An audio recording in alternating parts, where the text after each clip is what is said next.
오늘 우리에게 주신 하나님의 말씀은 마가복음 4장 35절에서 41절까지의 말씀입니다. 마가복음 4장 35절에서 41절까지의 말씀을 저와 여러분 한 절씩 교독하시고 마지막 절 함께 합독하도록 하겠습니다.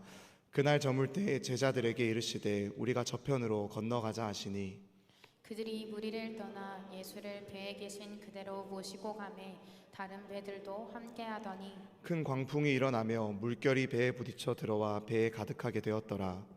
예수께서는 고물에서 베개를 베고 주무시더니 제자들이 깨우며 이르되 선생님이여 우리가 죽게 된 것을 돌보지 아니하시나이까 하니 예수께서 깨어 바람을 꾸짖으시며 바다더러 이르시되 잠잠하라 고요하라 하시니 바람이 그치고 아주 잔잔하여지더라. 이에 제자들에게 이르시되 어찌하여 이렇게 무서워하느냐 너희가 어찌 믿음이 없느냐 하시니 함께 읽겠습니다. 그들이 그들이 심히 두려워하여 서로 말하되 그가 누구이기에 바람과 바다도 순종하는가 하였더라. 아멘. 네, 드디어 시험 기간이 끝이 나고 방학이 시작되었습니다. 우리 일부 친구들은 방학이 시작되었는데 평상시에 안 하던 공부하느라 한 몇 주간 굉장히 애먹고 고생했으리라 생각이 됩니다. 방학이 시작하는 이 순간을 다들 그토록 기다렸을 것 같습니다. 특별히 이제 올해 처음 이제 대학에 올라간 20살 친구들은 이제 대학에 올라가서 처음 맞이하는 방학이잖아요. 그래서 이 방학에 이렇게 길게 내게 주어진 이 시간 가운데 무엇을 해야 할까 여러 가지 계획하고 또 여러 가지 고민들을 갖고 있지 않을까 생각해 봅니다. 올해 여름에 이 방학에 여러분들은 어떠한 것을 계획하고 또 무엇을 기대하고 계십니까? 또 여기에는 또 학생이 아닌 분들도 계시잖아요. 직장생활 하는 분들도 이 타이밍은 다 다르지만은 곧 다가올 이 올해 여름의 휴가를 기다리면서 내가 어디로 올해 갔다 오면은 올 여름 참 잘 보냈을까라고 생각하면서 이런 여러 가지 어플들을 켜시며 내가 갈 수 있는 곳을 검색하고 계시지는 않으십니까? 그렇게 여러분들의 여름이 어떻게 지나갈지 기대하고 있지는 않으십니까? 제가 학생일 땐 그렇게 방학이 되는 것이 기다려졌습니다. 그 이유는 학교 가는 게 너무 싫어서였습니다. 그래서 얼른 방학을 하고 싶었어요. 예수님을 알기 전에는 이제 방학하면은 집에서 늦잠도 자고 하고 싶은 것도 하고 실컷 내가 하고 싶은 대로 살 수 있었기 때문에 너무 기다려졌고, 예수님을 만나고 나니까 그 다음부터는 이 방학에 할 것이 너무 많은 거예요. 수련회도 가야 되고 선교도 가야 되고 거의 방학 때 집에보다 이 교회에 더 오랜 시간을 두고 있었던 것 같습니다. 그러다 보면은 어느새 방학이 다 끝나버립니다. 그래서 개강을 하게 되고요. 그러면 이제 또다시 언제 방학이 되나 언제 겨울방학이 오나 하면서 우리는 또 한 학기를 보내게 됩니다. 그런데 제가 이 대학을 졸업하면서 의도치 않게 한 3년 정도의 시간을 백수로 살게 되었습니다. 졸업은 해버렸는데 더 이상 아침에 일어나서 갈 데가, 등교할 데가 없어져 버린 겁니다. 의도했든 의도하지 않았든 제 인생에는 이 끝없는 방학의 기간이 시작이 되어버린 것입니다. 처음에는 인생에서 이 드디어 학교가 끝나잖아요. 초, 중, 고, 대학교 끝나니까 너무 좋을 줄 알았는데 한 며칠 지나니까 그것도 아니더라고요.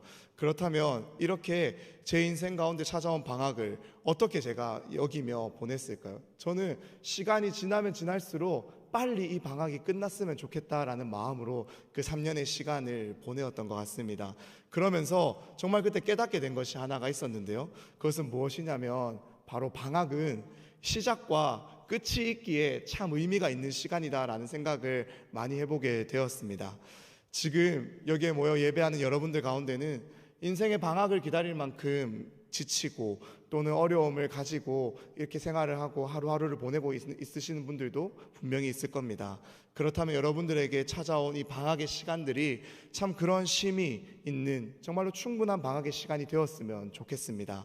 하지만 동시에 그 방학에도 결국에는 끝이 있다라는 것을 기억하시며 여러분의 이 방학을 그저 쉬는 것으로 다 보내버리는 것이 아니라, 다 흘려보내는 것이 아니라 맞이할 다음 스텝을 위해서 몸과 마음이 진정으로 이 힘과 능력 주시는 우리 주님의 은혜로 충전되는 시간 될 수 있기를 소망합니다. 혹시 또 여기에는 의도치 않게 저가 그랬던 것처럼 인생의 방학의 기간을 보내시는 분들도 분명히 있으리라 생각이 됩니다. 그렇다면 여러분들에게 기대하라는 말씀을 드리고 싶습니다. 그 방학에도 분명히 끝이 있습니다. 여러분들의 인생을 결코 그렇게 내버려 두지 않으실 주님을 믿고 신뢰하시며 기대함으로 지금 주어진 상황 가운데서 이 모든 상황의 주관자가 되시는 주님께 나아가 기도하며 그 주님이 일하실 것을 기대하고 기다리며 그 주님의 일하심을 기대할 수 있기를 소망합니다. 또 혹시 이 지금의 이 방학의 순간이 너무나도 즐거워서 끝나지 않았으면 좋겠다라고 바라는 분들도 혹시 있으실 줄로 압니다. 동일합니다.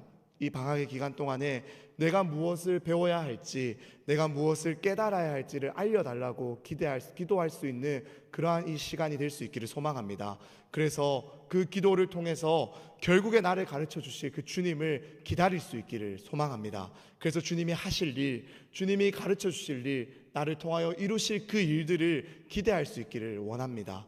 그러한 기도와 기다림을 통해서 결국에는 끝이 있는 이 방학 끝에서 다시 맞이하는 여러분의 삶의 출발점에 다시 힘차게 여러분들의 그 발걸음을 우리 주님의 뜻대로 내디딜 수 있기를 간절히 소망합니다. 오늘 본문에서 우리 주님은 이 갈릴리 바다라고 불릴 만큼 큰 호수였던 이 갈릴리 호수에서 배에 올라타 자신들에게 몰려든 사람들에게 여러 비유로 하나님의 나라를 가르치셨습니다. 그리고 그날 저물 때에 제자들에게 말씀하셨어요. 갈릴리 바다 건너편으로 우리가 건너가자라고 말씀하셨습니다. 우리가 다 아는 것처럼 이 예수님의 제자들 가운데는 어부가 많았습니다. 베드로, 안드레, 야고보, 요한과 같이 이들은 이 갈릴리 호수에서 물고기를 잡다가 예수님의 부르심에 자신들의 배와 그물을 다 버려두고 예수님을 따른 제자들이었습니다. 그렇게 이들은 이 호수에 잔뼈가 굵은 사람들이었던 것이죠.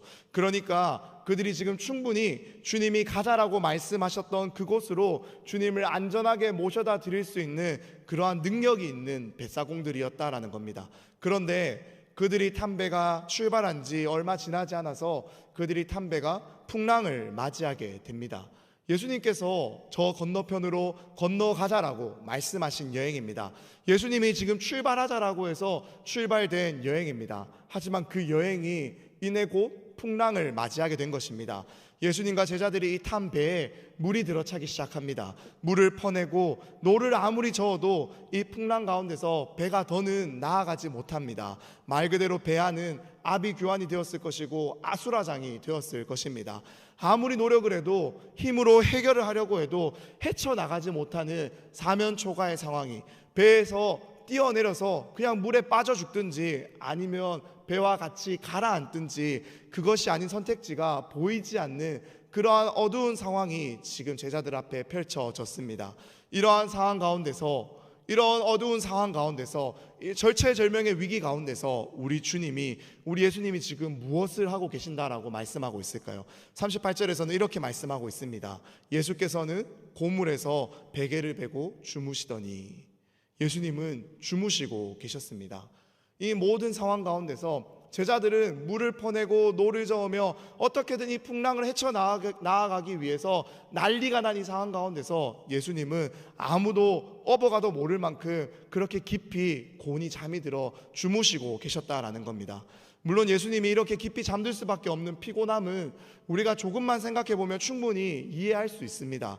예수님은 늘 많은 사람들에게 둘러싸여 있었고 새벽부터 일어나 기도하고 많은 사람들을 고치고 가르치시고 복음을 전하며 이곳저곳으로 식사할 겨를도 없이 다니셔야 했기 때문에 몹시 피곤하셨을 것입니다. 그래서 어쩌면 잠에 취해버릴 만큼, 지금 이 내가 탄 배가 어떠한 일이 일어나고 있는지 모를 만큼 잠에 취해 있을 수도 있다라는 것이죠. 하지만 이 정도 난리라면, 배가 막 좌우로 흔들리고 뒤집히고 물이 막 들어차는 이 정도의 난리라면, 아무리 깊이 잠이 든 사람이라도, 아무리 그렇게 깊이 잠든 예수님이라도 깨어나는 것이, 일어나는 것이 너무 당연해 보입니다.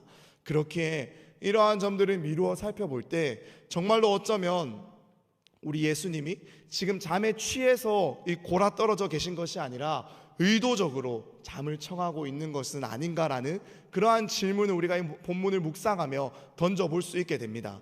만일 그렇다면 정말로 예수님이 지금 깨지 않고 주무시고 있다는 것에 의도가 있다라는 것입니다. 주님의 그 의도가 과연 무엇일까요? 주님은 무엇을 위해서 지금 이 난리가 일어난 이 배 안에서 일어나지 않으시고 잠을 계속해서 청하고 주무시고 계셨을까요? 어쩌면 우리 주님은 이 모든 상황을 주무시는 척 하시며 다 지켜보고 계셨던 것은 아닐까요? 제자들이 어떻게 반응할지, 어떻게 행동하는지를 살펴보면서 그들이 어떻게 다음 스텝을 향해 나아갈지를 바라보고 계셨던 것은 아닐까요? 그렇게 우리는 성경이 여기에서 예수님이 주무시고 계셨다라는 이 기록을 기록하고 있는 이 지점을 통해서 우리에게 분명하게 말씀하고 싶으신 것이 있다라는 사실을 기억해야 합니다. 과연 그렇다면 그것이 무엇일까요? 그것은 바로 문제를 마주했을 때 그 문제의 참된 해결 방법을 우리 주님은 우리가 배워서 알기를 원한다라는 것입니다. 우리가 문제의 진정한 해결 방법을 깨닫기 전에 그냥 먼저 주님이 우리의 인생 가운데 그 문제 가운데 찾아오셔서 그 문제에 적극적으로 개입하셔서 그 문제를 해결해 주심으로, 문제 자체를 우리에게 그 해결해 주심으로써 그것을 우리에게 선물로 주시는 것이 아니라 무엇이 정말로 문제를 해결할 수 있는 진정한 방법인지를, 그 해결 방법을 우리들에게 알려주기를 원하신다라는 것입니다.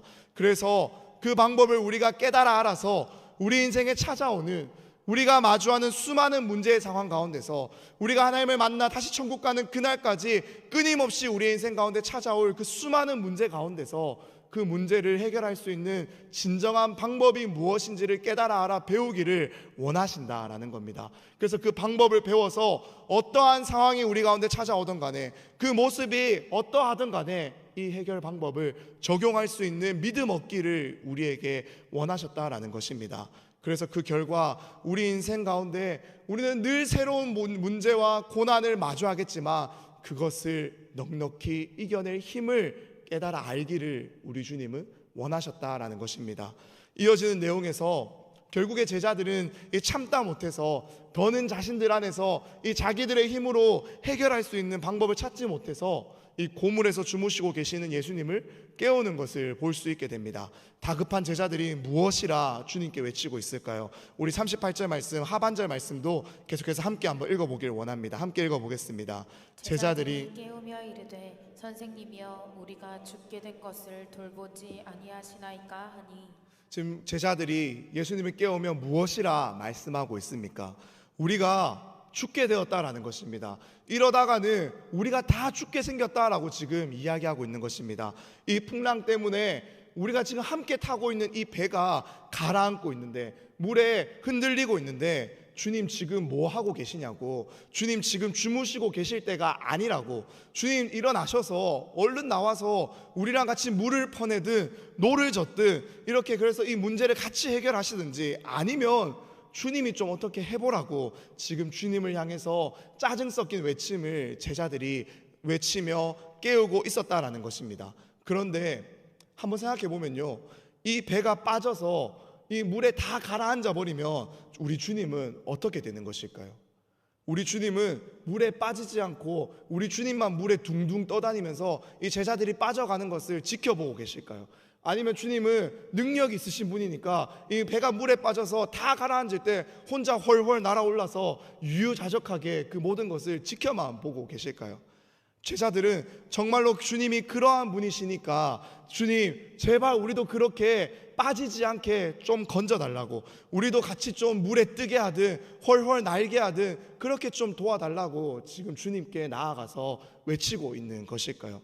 만약에 제자들이 주님이 그런 능력이 있는 분이라는 것을, 그런 초자연적인 능력이 있다라는 것을, 하나님의 아들이라는 사실을 바로 알았더라면, 그래서 자신들에게는 이 문제가 되는 풍랑이 우리 주님에게는 아무런 문제가 되지 않는다라는 것을 바르게 알고 깨달았다면 이후에 이어지는 내용에서 제자들의 반응은 달라야 했습니다. 하지만 제자들은 어떻게 반응하고 있습니까? 41절 말씀도 우리 같이 한번 읽어보길 원합니다. 41절입니다. 그들이 심히 두려워하여 서로 말하되 그가 누구이기에 바람과 바다도 순종하는가 하였더라. 오히려 말 한마디로 주님이 이 풍랑을 다 잔잔하게 만들어 버리니까 이 잔잔하게 하신 주님을 보고 제자들은 심히 두려워하였다라고 오늘 본문은 이야기하고 있습니다. 풍랑을 보면서 심히 두려워하고 있던 이 제자들이 그것과는 비교할 수 없는 두려움으로 자신들을 두렵게 떨게 하던 그 풍랑을, 문제를, 이 죽음의 고통과 그 문제를 잠잠케 하신 주님을 오히려 더 두려워하고 있다라고 오늘 본문이 우리들에게 이야기하고 있는 것입니다. 이것을 통해서 우리 주님을 향한 제자들의 이해가 어떠했는지 우리는 알 수가 있습니다.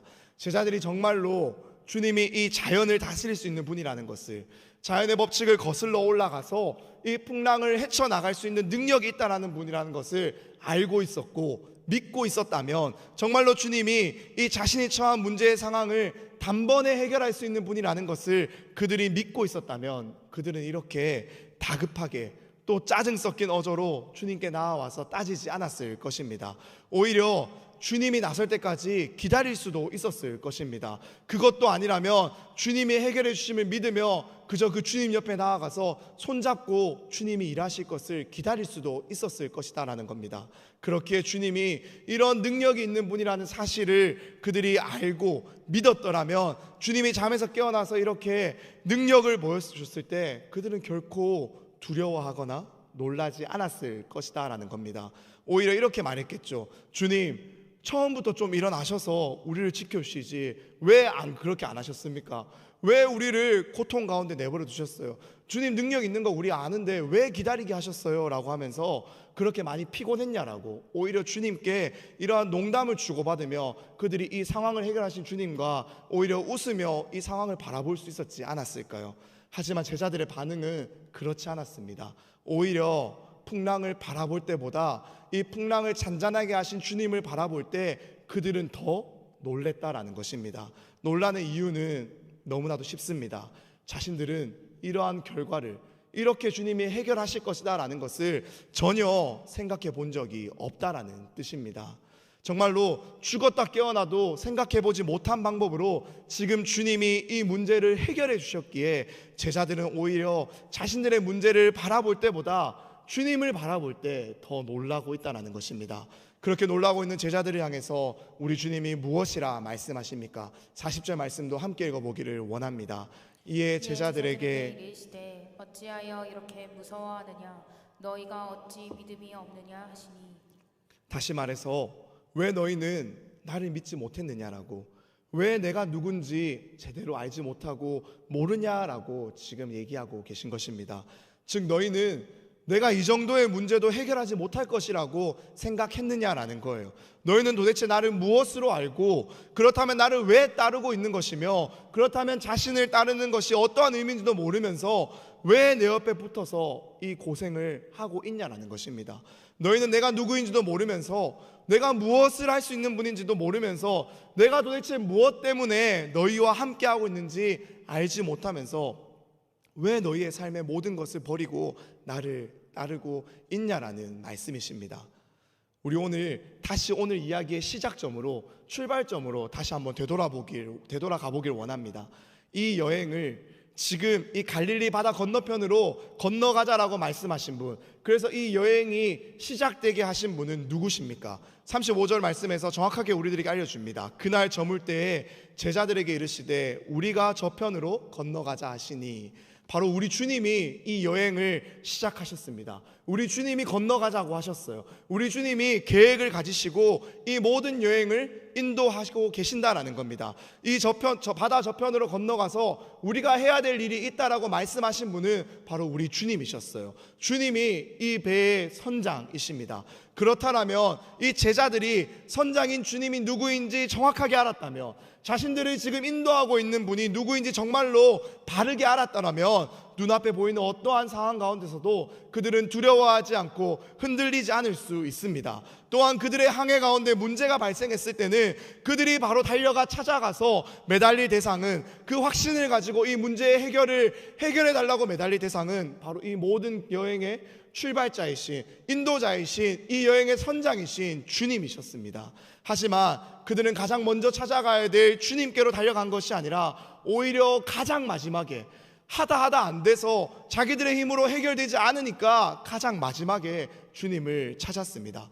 자신의 힘으로 문제를 해결해 보고자 하는데 오히려 아무런 해결이 되지 않습니다. 배는 계속해서 풍랑 가운데 휩쓸립니다. 배에는 점점 물이 차고 점점 가라앉는 것만 같습니다. 그런데도 우리 주님은 나타나지 않아요. 우리 주님은 계속해서 주무시고 계세요. 그러니까 제자들은 이제서라도 주님을 깨워서 이 주님도 이 상황을 아셔야 된다고, 지금 이 상황을 파악하셔야 된다라고, 주님도 이 문제의 수습에 함께 하셔야 된다라고, 어찌 저렇게 아무것도 모른 척 하시며 주무시고 계실 수 있냐라고 그제서야 주님을 깨워서 이 제자들이 방법을 묻는 것입니다. 사실 어쩌면 마지막에라도 주님을 찾은 것이 어디냐라고 물으면은 그렇게라도 주님을 찾은 것이 어디냐라고 이야기할 수도 있을 것입니다. 하지만 제자들이 이 문제가 발생했을 때, 그들이 문제를 인식했을 때 가장 먼저 주님을 찾았더라면, 그들 스스로 이 문제를 해결하고자 애쓰지 않고 가장 먼저 주님을 향해 찾아나서 주님이 이 문제를 해결해 달라고 그들이 주님을 깨우고 부탁했더라면, 그들은 스스로 겪지 않아도 될 이 고생을, 스스로 굳이 겪지 않아도 될 이 고난을 이만큼까지 겪을 필요가 없었다라는 점에서 이들의 선택은, 이들의 행동은 참으로 미련한 선택이라고밖에 할 수 없다라는 것입니다. 사랑하는 여러분, 그렇다면 우리는 어떠합니까? 이 제자들의 모습과 우리의 모습이 다른 것이 있습니까? 차이점이 있나요?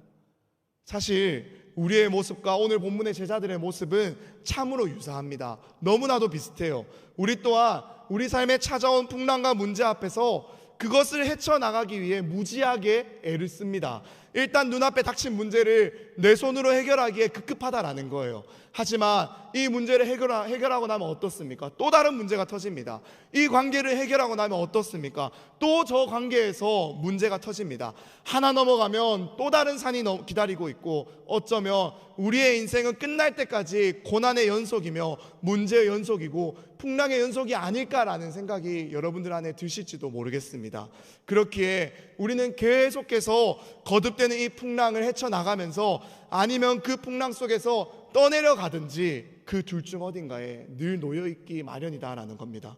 그러던 중에 이제 우리의 맷집이 이 한계에 도달했을 때, 내 체력이 한계에 도달했을 때, 도무지 내 힘으로 해결의 기미가 보이지 않을 때 우리는 어떻게 합니까?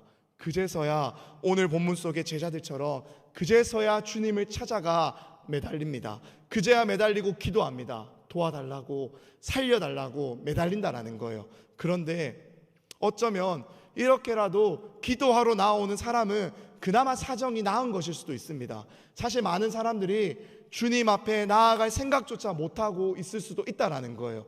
내 일에 주님을 찾아도 되는 것이 맞는 것인지, 이 정도 일에 주님의 도움을 구해도 되는 것이 맞는지 아닌지, 그냥 살아가면서 내 힘으로 내 삶을 살아내는 것이 맞는 것인지, 어떠한 상황 가운데, 어떠한 문제 가운데 주님을 찾는 것이 맞는 것인지, 주님을 찾는 것이 도대체 어떠한 것인지 모르는 사람도 있을 수 있다는 것입니다.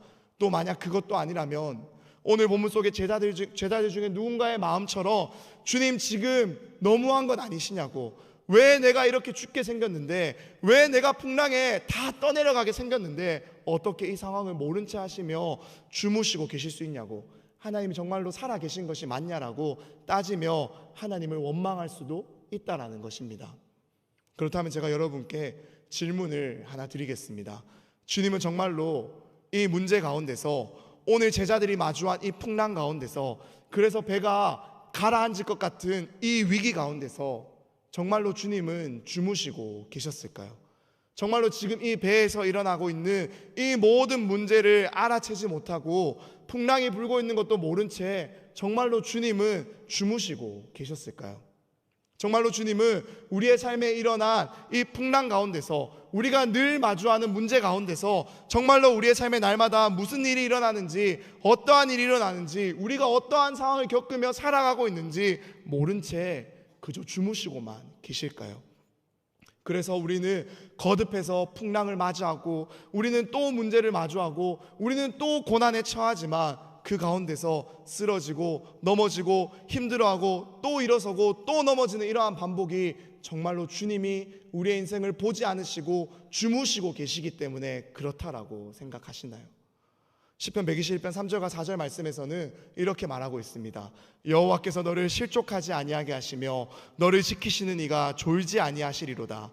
이스라엘을 지키시는 이는 졸지 아니하시고 주무시지도 아니하시리로다.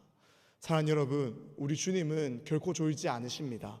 우리 주님은 결코 주무시지 않으십니다. 우리 주님은 쉬지 않으십니다. 우리 주님은 멈추지 않으십니다. 그렇기에 이 놀라운 하나님의 은혜를, 이 진리를 깨달은 예레미야는 우리들에게 이렇게 고백합니다. 우리 함께 예레미야가 3장 22절과 23절 말씀 화면을 보시면 함께 읽어보기를 소망합니다. 22절입니다. 여호와의 인자가 긍휼이 무궁하심으로 우리가 진멸되지 아니함이니이다. 이것들이 아침마다 새로우니 주의 성실하심이 크시도소이다. 23절 말씀을 계속 좀 띄워주시면 좋겠는데요. 여호와의 인자와 긍휼이, 그 사랑이, 그 자비가, 우리를 향한 끝이 없는 은혜가 무궁하다라고 깨달은 예레미야는 이어서 이렇게 우리에게 고백합니다. 그 하나님의 은혜가 무한하기에, 끝이 없기에, 한계가 없기에, 부족함이 없기에, 우리 가운데 늘 차고 넘치기에 충분하다라고. 그렇게 오늘도 우리가 진멸되지 않는다라고 말하고 있는 거예요. 그래서 오늘도 우리가 숨을 쉬고 있다라고 이야기하고 있습니다. 그러니까 이 모든 것들이 아침마다 새롭고 주의 성실하심이 우리가 생각하는 것으로 비교할 수 없을 만큼 크시기 때문에 우리는 오늘도 내가 주어진 힘과 내게 주어진 이 생명의 호흡으로 내가 잘해서 살아가는 것이 아니라 우리는 우리에게 주어진 이 힘과 호흡으로 죄에 성실할 수밖에 없는 그 악한 본성을 가지고 여전히 죄 가운데 살아가고 있지만, 그 악한 본성에 성실한 우리에게 은혜로, 사랑으로, 자비로, 긍휼로, 그것으로 성실하신 하나님은 아침마다 우리에게 이 새로운 은혜를 부어주시며 우리를 또 살아가게 하신다라고 말씀하고 있는 것입니다. 그러니 우리 주님은 우리를 이 문제 가운데, 풍랑 가운데, 고난 가운데 결코 우리를 내버려 두고 주무실 수 없습니다. 결코 잠에 들어 있을 수 없다라는 말씀입니다. 그렇다면 오늘 본문에서 예수님이 주무시고 있었다는 것, 예수님이 분명 고물에서 잠을 자고 있으시다라는 것을 우리는 도대체 어떻게 이해해야 할까요? 아까도 말했던 것처럼 주님은 지금 어쩌면 일부러 주무시고 있었다라는 사실을 깨달을 수 있기를 원합니다. 왜 그렇게 하셨을까요? 이유는 간단합니다. 자신을 깨워서 자신을 찾으라는 거예요. 너희가 나를, 하나님인 나를, 이 모든 문제의 해결자인 나를 찾아야 된다라는 것을. 너희의 인생 가운데 풍랑이 찾아오고, 문제가 찾아오고, 고난이 찾아오고, 해결할 수 없는 어려움이 파도처럼 계속해서 밀려온다면 바로 그때 당장 취해야 되는 방법은 어떠한 너희의 힘을 의지하고 너희를 도울 사람을 찾는 것이 아니라, 그것들을 행하기 전에 먼저 나를 깨우라고, 나를 찾으라고. 내가 잠에서 깨어나면, 너희가 나를 찾으면 그 모든 문제를 말 한마디로 잠잠케 할 수 있는 능력이 내게 있으니까, 그 능력이 있는 나를 의지해야 된다는 것을 우리들에게 알려주기 위해서 주님은 이 혼란스러운 상황 가운데서 일부러 의도적으로 주무시고 계셨다라고 보는 것이 더 정확합니다. 사랑하는 여러분, 지금 제자들이 건너가고 있는 이 호수는, 이 항해는 주님이 명령하신 항해입니다. 우리의 삶 또한 마찬가지입니다. 주님을 만난 우리, 그래서 새로운 삶이 시작된 우리의 그 걸음도 주님이 인도하십니다. 주님이 보호하십니다. 그렇게 우리의 삶에 풍랑이, 문제가, 고난이 찾아온다라고 해서 우리의 인생이, 우리의 걸음이 결코 가라앉을 수 없다라는 거예요. 잠시 가라앉는 것처럼 보일 수 있습니다. 잠시 가라앉는 것처럼 느껴질 수 있어요. 아니, 어쩌면 정말로 잠시 가라앉고 있을 수도 있어요. 하지만 그러한 모든 상황 가운데서 우리를 붙드시는 주님의 손이 결코 우리를 가라앉게 내버려 두지 않습니다. 하지만 동시에 우리 주님은 우리의 인생에 찾아온 이 풍랑과 문제와 고난으로 우리에게 가르쳐 주기를 원하시는 거예요. 어린아이라면, 갓난아이라면, 아직 자신의 힘으로 설 수도 없는 그런 아이라면 여전히 부모의 도움이, 모든 면에서 절대적인 도움이 필요합니다. 그러나 어느 정도 아이가 자라서 자신의 힘으로 어떤 것들을 해낼 수 있을 만큼 자랐더라면, 그때는 자신의 힘으로 스스로 설 수 있도록 자립하도록 독립할 수 있도록 가르쳐야 합니다. 그렇게 되었는데도 품에 끼고 있으면서 모든 것을 다 해주는 것은 결코 바람직한 부모가 아닙니다. 아무리 자신의 마음이 아파도 이 아이가 서서 걸어가는 그 길 가운데서 넘어지는 모습을 바라보는 것이 아무리 아프다라고 해도 그 아이가 홀로 서는 가정 가운데 겪는 그 고난이, 그 어려움을 지켜보는 것이 아무리 힘들다라고 해도 그 아이가 앞으로 살아갈 그 인생을, 그 걸어갈 길을 제대로 걸어가도록 하기 위해서는 그 아픔을 바라보며 지켜보며 참으며 아이가 설 수 있도록 도와주는 것이 정말로 그 아이를 사랑하는 방법입니다. 사랑하는 여러분, 우리 주님 또한 마찬가지예요.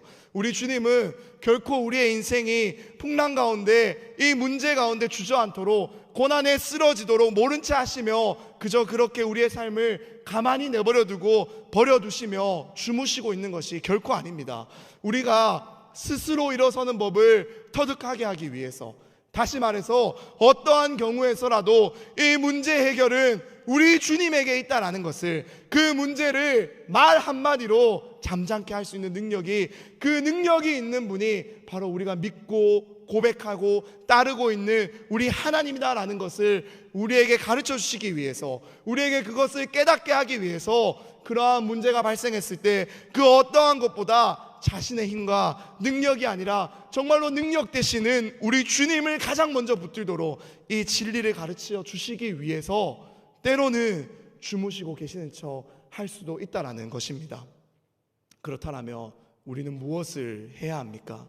이 사실을, 이 주님의 마음을 우리가 깨닫게 되었다면 우리는 달려가 주님을 깨워야 합니다.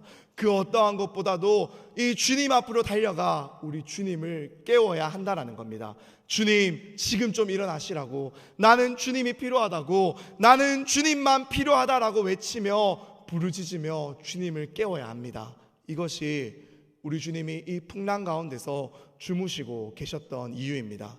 이렇게 기도하며 기다릴 때 무슨 일이 일어납니까?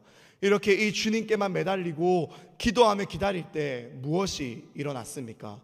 우리 힘으로 해결할 수 없던 풍랑이, 문제가, 고난이 우리 주님의 말 한마디로 잠잠하게 되는 것을 우리가 보게 됩니다.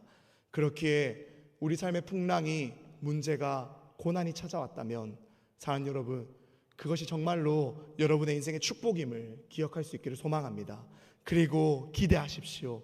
그리고 기도하고 기다리세요. 그러할 때 우리 주님이 반드시 일하십니다. 화면을 보시며 우리 그러한 마음으로 함께 말씀 함께 읽어보기를 원합니다. 함께 읽겠습니다. 내 영혼아, 내가 어찌하여 낙심하며 어찌하여 내 속에서 불안해하는가? 너는 하나님께 소망을 두라. 그가 나타나 도우심으로 말미암아 내가 여전히 찬송하리로다. 아멘. 이렇게 설교를 마무리하면 여러분 가운데 이런 의문을 갖는 분이 분명 계시리라 생각이 됩니다.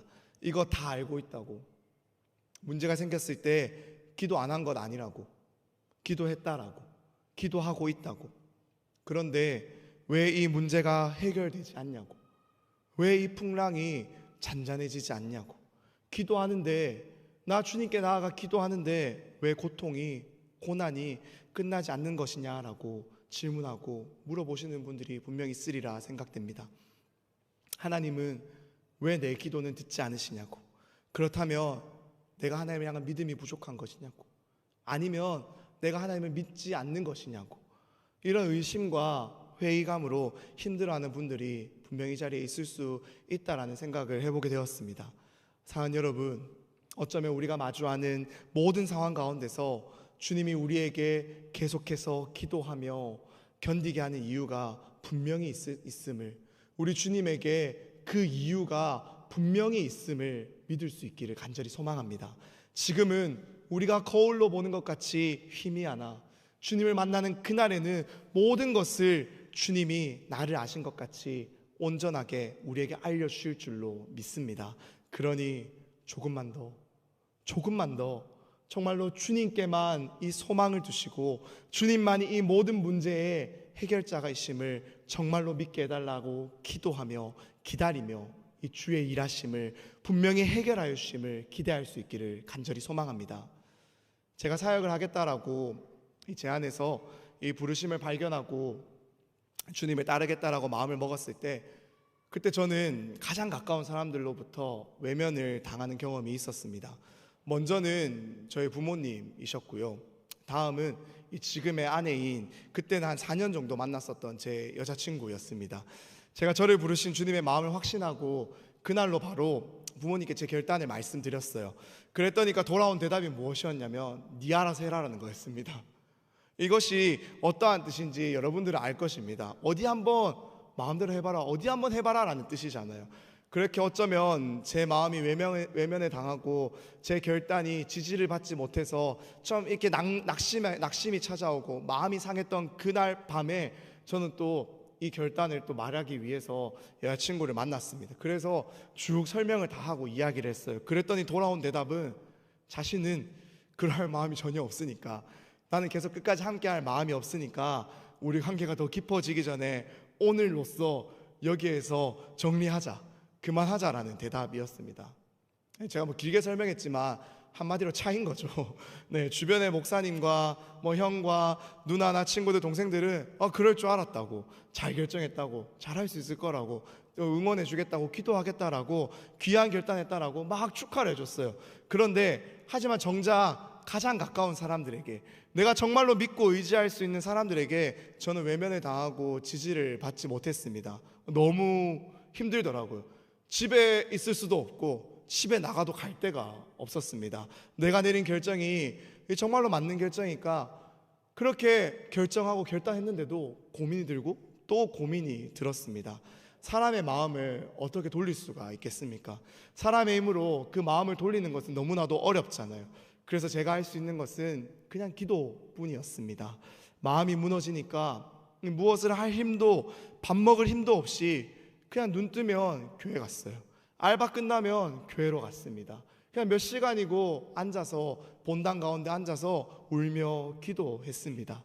그렇게 기도하는 가운데 정말로 제 힘으로 할 수 있는 것이 아무것도 없다라고 그냥 그렇게 저의 상한 심령을 주님 앞에 털어놓고 있을 때 우리 주님이 이러한 마음을 주시더라고요. 수연아, 나는 네가 이 길을 걸어가는 것을 너무나도 기쁘게 생각한다라고, 너무 고맙다고. 그런데 이 길을 시작하는 이 시점에서 네가 사람의 축하를 받으면서 그렇게 시작을 한다면 너가 정말로 나를 찾아야 할 때 나를 찾지 않고 사람을 먼저 찾을까봐, 사람을 의지할까봐 나를 찾아야 한다고, 내게 매달려야 한다고, 내게 기도해야 한다는 것을 알려주고 싶어서, 그것 정말로 가르쳐주고 싶어서 잠깐 이 시간을 네 삶에 허락하는 거라고. 그러니까 더 기도하며 내 마음을 알아갔으면 좋겠다고, 더 나랑 교제하자라고 그러한 마음을 주시더라고요. 그 후로 한두 달 시간이 더 흘렀습니다. 헤어지자고 했던 아내도 다시 그동안 만나게 되었고요. 지금 그래서 이렇게 결혼도 해서 예쁜 조이도 얻게 되었습니다. 마음대로 하라던 아버지도 언제나 저를 위해 기도하시며 지지해 주시는 가장 든든한 중보자가 되었습니다. 사랑하는 여러분, 어쩌면 우리 주님이 이 문제 가운데 처한 우리에게 원하시는 것은 바로 이 마음인 것 같다라는 생각을 해보게 됩니다. 시편 51편 17절 말씀입니다. 하나님께서 구하시는 제사는 상한 심령이라, 하나님이여 상하고 통회하는 마음을 주께서 멸시하지 아니하시리이다. 밧세바를 범하고 이 우리아를 청부살인하고 자신의 죄를 덮으려 했던 다윗에게 이 나단 선지자가 나와서 그의 잘못을 지적합니다. 그 죄악을 깨닫게 합니다. 바로 그때의 다윗의 고백입니다. 도무지 해결할 수 없는 이 문제, 하나님 앞에서 이 하나님과의 관계가 무너지는, 깨어지는 죄로 인해 일어난 그 어떠한 것으로도 잠재울 수 없는 이 풍랑 앞에서 다윗은 지금 이렇게 고백하고 있는 것입니다. 하나님, 저는 하나님 앞에 나아갈 자격도 되지 않습니다. 저는 죽어 마땅한 죄인입니다. 제 힘으로는 이 문제를 해결할 수 있는 것이 아무것도 없습니다. 정말로 일말의 여지도 제게는 없습니다. 하지만 주님, 저의 이 마음을 주님이 결코 외면하지 않으실 줄로 압니다. 주님, 나의 이 마음을 돌아보아 주세요. 주님만 찾고 주님만 의지하고 주님께만 매달리는 제 마음을 주님 기억해 주세요. 사랑하는 여러분, 우리 예수님도 이렇게 간절히 기도한 적이 있다는 것을 여러분들이 잘 알고 계실 것입니다. 겟세마네에서 우리 주님은 자신이 마셔야 할 이 고난의 쓴 잔, 그 십자가를 지는 것, 그 모든 죄의 결과로 짊어져야 될 이 하나님과의 이 영적인 단절을, 그 죽음이 너무나도 두려워서 자신이 이 땅에 이 구원을 이루기 위해 오신 메시아라는 사실도 잠시 내버려 두시고 하나님 앞에 이 잔을 그냥 지나가게 해달라고 3번이나 기도했습니다. 하지만 그 기도의 끝은 무엇이었습니까? 내 뜻대로 마시옵고 아버지의 뜻대로 하시옵소서. 그렇게 우리도 그저 모든 것을 내려놓은 채 정말로 우리의 연약함을, 한계를, 부족함을 다 인정한 채 오직 주님만이 해결할 수 있다고, 오직 주님만이 하실 수 있다라고 간절히 기도할 수 있기를 소망합니다. 특별히 이번 여름에 우리에게 이 기회가 또다시 찾아옵니다. 우리의 삶에서 그 구별된 시간을, 집중된 시간을, 그 주님만을 바라보며 주님께만 매달릴 수 있는 그 시간을, 그 시간이 없어서 늘 바쁘게 우리 마음대로, 그래서 내 힘으로 문제 해결을 바라며 내 힘으로 이 문제를 해결하며 살아오고 있던 우리들에게 주님은 이 여름에 또 우리에게 주님만 찾으며 매달릴 수 있는 기회를 우리에게 허락해 주셨습니다. 7월 12일부터 15일까지 이 경주 성호 리조트에서 청년 일부 수련회가 진행됩니다. 8월 3일에서 5일까지 거창 봉스 글램핑장에서 청년 2부 수련회가 진행이 됩니다. 겉면이 아니라 정말 여기 계신 모든 여러분들에게 강요하고 싶습니다. 은혜의 자리에, 오직 주님만 부르짖을 수 있는 이 자리에, 우리의 문제의 해결이 되시는 이 주님만을 붙잡을 수 있는 이 은혜의 자리에 정말로 여러분들의 삶을 잠시 멈추셔서 정말로 주님을 깨우지 않으면 풍랑 가운데 계속해서 가라앉고 있는 우리 인생 가운데 주신 이 기회를 놓치지 않고 붙잡아 우리를 건지실 그 주님께만 나아가서 기도하며 인생의 진정한 정답을 발견하게 되는 복된 시간 될 수 있기를 간절히 소망합니다. 그래서 이 여름에 정말로 우리가 이 여름의 끝에, 방학의 끝에서 바로 우리가 주님을 만나고 기대하고 그의 일하심을 기다리는 그 기대감으로 살아가게 되기를 함께 꿈꾸며 소망할 수 있기를 소망합니다. 이렇게 간절히 매달리고 기도하는 우리에게 우리 주님 이렇게 약속하여 주십니다. 이 약속의 말씀을 함께 화면을 보시며 함께 읽으신 후에 우리 찬양하며 기도하도록 하겠습니다. 예레미야 33장 3절 말씀 우리 함께 읽어보겠습니다. 너는 내게 부르짖으라 내가 내게 응답하겠고 내가 알지 못하는 크고 은밀한 일을 내게 보이리라. 아멘. 우리 시간 몸이 불편하지 않으시다면 다 같이 자리에 일어나셔서 함께 찬양하고 기도하길 원합니다. 함께 찬양하겠습니다.